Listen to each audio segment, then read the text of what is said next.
미국 증시 분위기를 생생하게 전해드리는 이항영의 월가이드 시간으로 돌아왔습니다. 오늘도 MTN 이항영 전문위원님과 함께하겠습니다. 안녕하세요.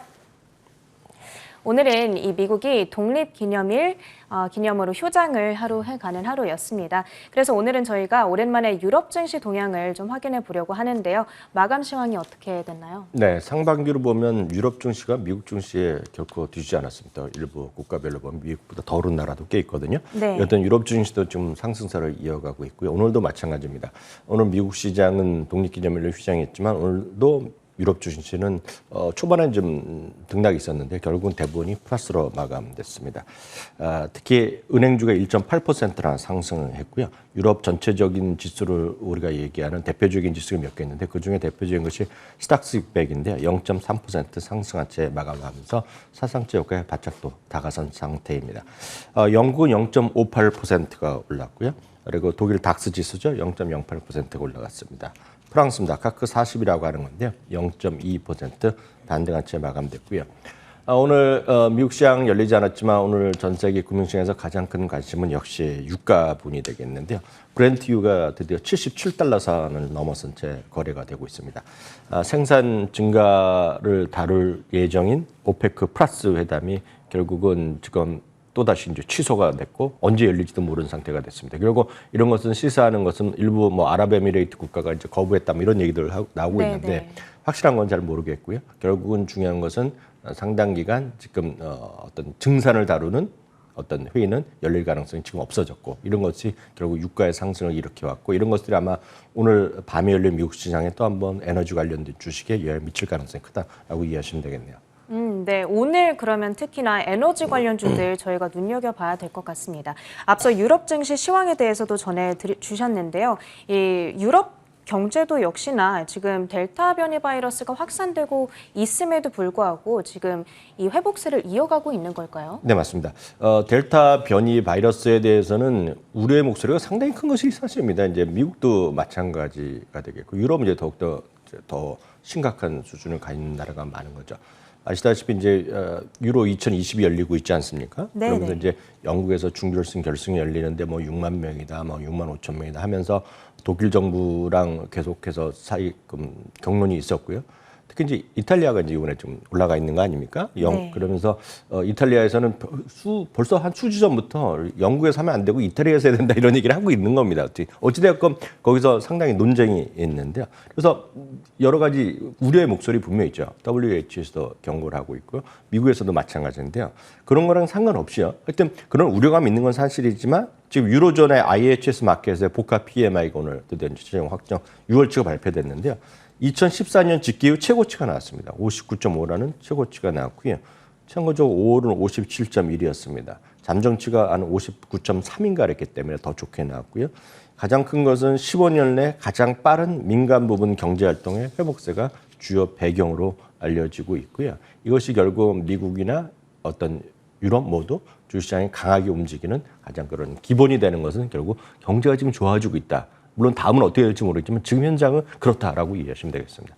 미국 증시 분위기도 정말 최근에 좋았지만 유럽 역시도 만만치 않은 모습입니다. 복합 PMI 지수가 집계 이후 최고치를 기록할 정도라고 하니까요. 유럽 증시 분위기 오늘 이렇게 좀 간단하게 살펴보도록 하고요. 이제 미국 증시에 대한 이야기로 저희가 돌아와 보도록 하겠습니다. 지난주 방송에서 위원님께서 미국 증시가 역사적으로 봤을 때 7월 9일까지는 상승세를 쭉 이어간다. 네. 이런 이야기를 해주셨거든요. 이 어느 정도 확률로 주간 단위 상승률 통계도 있는지 궁금하거든요. 분석해 주시죠. 예, 계속 말씀드리지만 진짜 통계는 참 찾기만 시작하면 엄청나게 많은 통계가 좀 넘쳐나거든요. 그래서 네. 지난주에 말씀드린 것은 7월 첫날부터 7월 9일까지 역사적으로 지금 70년의 동안에 보면 평균적으로 보면 플러스가 났다라고 매일 플러스가 났고요.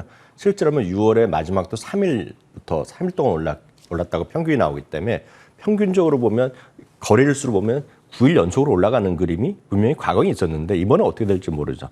다만 이제 독립기념일 주간에 대한 상승 확률을 말씀드리겠는데요. 이건 역시 1945년부터 2022년이니까요. 거의 뭐 70년 이상의 역사라고 보시면 되겠습니다. 이것은 독립기념일이 뭐 일요일 날 있을 수도 있고 월요일 날 있을 수도 있고 화요일 날 이렇게 있을 수 있기 때문에 중간에 있을 수도 있기 때문에 독립기념일이 포함된 한 주 동안의 주가 흐름이 어땠냐는 것에 이해하시면 되겠는데요. 잘 보시면 여러분들 어렵게 생각하실 게 없고 제가 수치를 불러드리겠는데요. 실제로 보면 이 그림은 1945년부터 매 주간의 그래프의 상승률을 보여드리는 겁니다. 작년에는 4% 이상 올라갔는데요. 뭐 그거는 1년짜리에 불과하겠고요. 주간 평균 상승률은 0.88%가 올라갔습니다. 0.8%라면 엄청나게 올라가는 건데요. 상승 확률은 71%입니까? 1%입니다. 그러니까 10번 중에 7번은 올라갔다는 얘기가 되겠는데요. 특히요, 독립기념일 주간 전까지 10% 상승할 경우에, 이번 같은 경우죠. 6월 말까지 해서 14% 올라갔던 10% 이상 올라갔을 경우에는 이 상승 확률이 더 커집니다. 10번 중에 9번 가까이. 그러니까 86%가 상승했고 상승률은 1%가 넘었다는 통계. 뭐 재미있는 통계지만 네, 통계 하나 확인 한번 해드렸습니다. 그러면은 지난주 사실 이제 독립기념일 주간 전까지 10%가 오르면 평균적으로 1%대 오른다 말씀해 주셨잖아요. 네. 지난주 증시 흐름 좋았잖아요. 네네. 그럼 앞으로 더 간다고 볼 수가 있는 이번 거죠? 한 주의 과거 통계를 보면 상승 확률이 일단은 86%라고 얘기하는데 네. 이게 말씀드렸다시피 1945년 이후 몇 년입니까? 이게 75년의 역사거든요. 네네. 그러니까 뭐 이번에도 틀릴 수 있죠. 확률은 확률일 뿐이니까요. 그렇지만 느낌 자체는 나쁘지 않다라고 이해하시면 되겠네요. 네, 알겠습니다. 굉장히 좀 우리에게 힘을 실어주는 그런 데이터이지 않을까 싶은데요. 이번 주에 상승할 확률이 굉장히 높다고 합니다. 86%로 지금 점쳐지고 있다 보니까 여러분들께서 희망을 좀 걸어보셔도 좋을 것 같습니다. 이 상반기에 대한 복습을 조금 해볼게요. 상반기 시장이 강세를 띌 수 있었던 그 배경은 역시나 이제 유동성이 굉장히 강했기 때문이다라고 얘기를 할 수가 있는데 시장에 얼마나 많은 자금이 몰렸던 건지 얘기를 해주시죠. 네, 이 부분은 역시 주시장은 결국 두 가지로 해결되는 겁니다. 물론 가장 큰 건 역시 실적이죠. 근데 실적은 워낙 여러 번 말씀드렸고요. 근데 실적과 그 다음에 쫓아오는 것이 결국 주가를 갖고 오는 것은 결국 수급인데요. 상반기에 주시장의 어떤 펀드나 ETF를 얼마만큼 돈이 들어왔냐는 것인데 이런 건 누가 집계하냐면 EPFR이라는 전 세계 금융시장의 어떤 기관성 자금 이런 것들을 집계하는 기관이 있습니다. 그래서 우리나라 증권사나 해외 증권사 다 여기를 인용합니다. 언론도 인용하는데 여기에 수치란 건 좀 미리 말씀드리겠고요. 여러분 그림 보시면 이 그림은 뭐냐면 상반기에 얼마나 많은 자금이 들어왔냐는 것인데요. 얼추 보면 상반기에 딱 하나 쭉 올라가 제일 위에 오른쪽 것인데요. 5,800억 달러 자금이 들어왔는데요. 이 규모는 역사상 최대 규모가 되겠습니다. 상반기 네. 기준으로 보면 최고가 되겠는데요. 그 다음이 보여드리면 이 규모는 20년 동안의 그 전체적인, 그러니까 최근에 20년 동안 모든 자금의 합이 지금 어느 정도 되냐면 8천억 달러 정도 됩니다. 왼쪽 그림이거든요. 그러니까 최근에 20년 동안 이 주시장의 펀드나 ETF로 돈이 얼마나 들어가면 8천억 달러 정도가 조금 모자르게 들어왔는데 연간으로 누적해서. 근데 지금 보면 말씀드렸다시피 5,800억 달러 들어왔는데 그냥 단순하게 2배 정도, 그러니까 곱하기 2에서 연간 정도 어느 정도 들어올 거라 이건 추정인데요. 한 1,200달러 좀 안 될 거라고 예상하면 지금 보면 올 한 해 들어올 돈이 결국 최근에 20년 동안에 들어오는 것보다 더 많이 들어왔다는 거죠. 그만큼 네. 돈의 힘이 컸다라고 이해하셔야 되겠고요. 그것이 지금 시장에서의 어떤 가장 기폭제다라고 보셔야 되겠고요.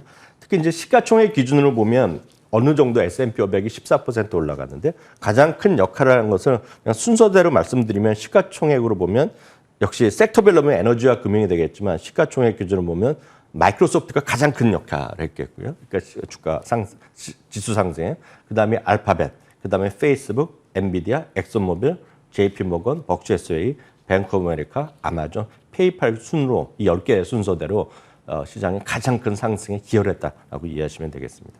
사실 우리가 뭐 상반기에 빅테크가 약했다, 사실 뭐 기술 섹터 전반적으로 약했다라고 체감을 하기는 했지만 그래도 빅테크들이 상승장에 상당히 많은 기여를 했다라는 부분을 통계를 통해서 확인을 해봤습니다.